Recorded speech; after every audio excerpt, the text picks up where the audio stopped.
Hello, আসসালামু আলাইকুম রহমতুল্লাহ। আমি মোহাম্মদ শামসুল আলম। আপনারা সবাই কেমন আছেন?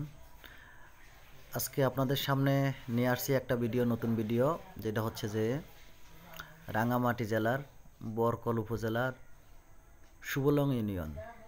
তো আমাদের দেশ যেহেতু নদীমাতৃক দেশে আমরা বসবাস করি। তার মধ্যে প্রচুর পরিমাণ নদী পড়ে আমাদের এই জেলাতে। দক্ষিণ এশিয়ার তৃতীয় বৃহত্তম লেক কাপ্তাই লেক। এই কাপ্তাই লেকের আশেপাশে দিয়ে আছে প্রচুর পরিমাণ পাহাড় এবং অনেক দর্শনীয় স্থান, সৌন্দর্য।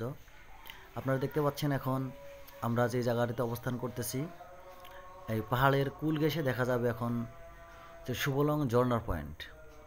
এটা অনেক ট্যুরিস্টদেরই স্বপ্ন থেকে যায়। অনেকেই রাঙামাটি শহর ঘুরে চলে যান, কিন্তু সুবলং ঝর্ণা যেতে পারেন না।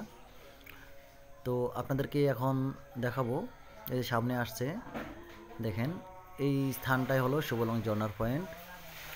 যদিও এখন শীতকাল হওয়ার কারণে ঝর্ণাতে পানি নেই, তো পানি শুকিয়ে গেছে। বর্ষাকালে ভারী বর্ষায় এই স্থান থেকে সুবলং থেকে ঝর্ণা থেকে পানি ঝরে। তো এখন অবশ্য সে পানিটা নেই, পানিটা শুকিয়ে গেছে, আবার আসবে। আপনারা সকলে আসবেন, দেখবেন রাঙামাটির সৌন্দর্য এবং দর্শনীয় স্থানগুলো। সামনে বর্ষায় ইনশাল্লাহ আবার এই ঝর্ণায় পানি আসবে এবং এই পাহাড়ের কুল ঘেঁষে নদী, লেক, খাল, বিল কত কিছুই আছে, যা